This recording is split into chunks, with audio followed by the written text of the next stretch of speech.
咁啊，終於今年嗰啲新馬就登場啦。以前馬會就同我哋講，即係一般就編10場啦，有新馬就特別啲係編11場。而家唔係啊，例牌11場。好彩今次有新馬，唔係編到12場一都。今年嘅呢場新馬好奇特嘅，真係6隻馬跑唔出奇啊，3隻同一個馬房都唔出奇啊。咁另外嗰3隻係同父嘅，3隻同父馬就鬥3隻同購馬，咁啊睇下到時邊隻跑得好啲。嗰3隻同父嘅就係豪華房車啊，Tornado 嘅子字啊，咁啊嚟到季尾階段咧，即係正式開展咗新馬賽，真係代表咗踏入咗季尾階段㗎啦。咁啊，尋日大家都見識到㗎啦，坊間拍夾住莫雷拉嗰啲技驚四座，咁啊嚟緊星期日咧，佢哋都係悉數咧，都係咁樣去配搭嘅。咁啊，嚟緊星期日咧就11場賽事啦，草地同 C 跑道頭場開跑12點半鐘，3T 咧有250萬嘅多寶，第一口孖 T 有25萬，喺尾場第11場咧4重彩同埋4連環咧有50萬嘅，復出就霍宏星咧，佢啱啱都翻咗澳洲啊，叉咗個快電啊，稍後停賽嘅有梁家俊同埋巴道，咁啊今期賽事停賽咧亦都有啊潘明輝嘅，第9場3班14。掛頭牌68分嘅安泰啊，咁所以呢一組3班14隻水準就一定唔高㗎啦。初出有一隻重情重義，又咁啱嘅，又執12檔。呢場就如果有睇呢個節目都知，我哋心紅紅呢隻馬由季初啊講到而家都未轉數據嗰時揀啊，揀到而家。話楊明倫同 A.C. 啊成年冇贏馬，咁啊開始嗰場已經跑第4啦。咁呢隻就真係都破僵局馬啦，其後都真係交到2 win 出嚟啊！咁啊，交完2 win之後，近2場好似喂唔係幾掂喎，麻麻啫喎。其實2場都慢步速嘅，咁佢啊後追馬2場撞咗慢步速，佢又唔係好啱佢發揮，個形勢唔就。咁啊，今場學你話齋對手咧，就真係比之前嗰啲咩靈燈啊、六者飛馳同心同樂嗰啲咧，就爭好遠。咁佢係贏有型人嗰啲馬嚟㗎嘛，佢贏細水長流㗎嘛，能力上佢一定有嘅。所以我覺得呢隻馬呢一組咁弱嘅組別真係可以搏下嘅。咁啊前面嗰隻啦，楊明倫咯，狀態你睇下冇問題嘅。後面嘅加冠王開始都嚟緊㗎啦，稍好嘅都咁啊扣實啦，捉實翻嚟，唔好贏咁多啊咁。我覺得狀態係依然 fit，因為馬 fit 咗好耐嘅其實。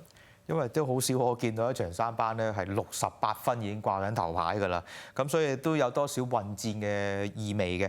確好勁咧，其實都留意咗呢匹馬，就係呢個神貨姜口佢放鬆咗好多，但係連場擺咗喺前面望空唔多啱心水，所以今次換一換手啦，俾阿周俊樂啦，呢個應該會隱隱埋埋同你啊擠一段嘅，咁睇下呢啲可唔可以克服到啦。上場輸咗個檔咧係閃光燈，其實數數下今期賽事班德禮手馬都幾好喎。其實數數下呢場咧，即係阿基拉都幾關鍵嘅，因為唔係好多馬走啊。如果佢走咧，大家都好做；如果佢唔走咧，就頭痛啊！呢場馬唔知跑咩賽，即係賽果出嚟嘅。咁啊，因為有啲混戰啊，真係希望阿基拉照常去正常速度去放咁啊，容易搞啲。閃光燈咯，係佢有能力，但係佢係比較被動嘅。你想擺前啲，我諗都唔易。尤其你抽個11檔，焗住個流到比較厚嘅。咁如果步速慢就難搞㗎啦。呢個真係要睇到時嘅形勢。最緊要結合埋當日睇下嚟唔嚟追啦嚇。第10場賽事啦，咁啊第10場就3班1200，哇！好耐冇見啦，跨境寶馬今次咧就奧爾文跑用個眼罩嘅。咁另外歲有福就重新加翻個眼罩，初出2隻，皇上同埋大家都會及住呢隻㗎啦，量子力奇。7個集啦，跨境寶馬先試到佢得為止。合格為止。我記得上個禮拜呢個節目都講過啊，走得幾直喎，嗰個集就走到個第2，直路冇乜閃喎咁。咁其實如果大家記得嘅，佢係例牌內閃嘅以往，咪睇個集先啦，係黃黃地色衫嘅。咁最緊要睇佢閃唔閃嘅啫，其實。咁呢課就天星嗰課嚟嘅，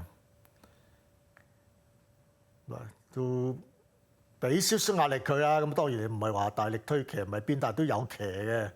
咁走得直喎隻馬 ，OK 喎呢課。即係奧爾文啲心機嚟㗎，幾擔啊！教咗好耐㗎啦。係啊。咁如果大家記得佢之前，其實有幾場真係閃到幾乎啲直路都騎唔到啊！翻到嚟都上名嘅，真係能力上係唔懷疑嘅。咁啊，希望唔閃啦，唔閃夠贏啦。係啊，11檔我諗佢都係好似試集咁就掟出去㗎啦。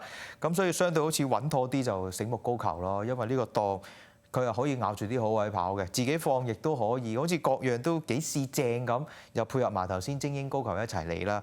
咁但係初出試集有隻好靚嘅都引咗好多人㗎啦，就量子力奇。外地一出即勝嘅，即刻攞嚟香港啊！搏呢隻啦，不過都冇得搏㗎啦。潘頓跑呢方冷得去邊咩？真係咁啊！埋尾個試集啊，試得好好㗎。留意下隻馬，捐下。最初嗰隻竹園啊，咪就係咯。其實竹園喺外面望空咗，仲有鼻嘅。佢喺裏邊湧下。其實竹園其實大力過佢，仲係望空晒。佢喺面捐下，翻到嚟撳實，叫做竹園尾嗰步拍上嚟咁啊！名義上話過佢啦，即係其實兩班都差唔多個終點。我諗呢隻馬呢課大閘嗰度顯露咗本身嘅能力㗎啦。所以呢啲即係都要留意住啦。咁當然，如果大家即係呢4連環單 T 你要拖嘅，記得拖埋隻競進王者喎。佢周不時生成冷門命，佢係有能力㗎。不過佢演出波動啲，但係近呢兩仗佢都算係穩定㗎，例追一段。咁呢啲可以留意住咯，巨人殺手嚟嘅。咁啊揀咗第5場1號嘅辣得準啊，第7場咧就11號隨我同來。博下啲季尾階段落班減磅啦，3場2滿落成都好有誠意揾黃寶嚟跑，同埋都係蔡約翰啦，8場4安都。咁啊，今次就莫雷拉咁就冇出足11場咁威啦，即係因為佢一做主帥咧，又唔可以周圍去接馬咁。今次啊，其實都冇人出足嘅，有3個有9匹座嘅算多㗎啦。咁啊，潘頓、錢泰安唔出奇啊。楊明倫都有9匹㗎，因為楊明倫可能都有啲留意價值嘅。因為楊明倫今次主要幫希斯同埋呂健威兩個都好有牌面實力馬跑嘅馬房出㗎，咁所以咧大家留意住呢位華將啦。咁啊，再提下大家嚟緊星期日嘅賽事頭場開跑12點半鐘，下期節目再見，拜拜。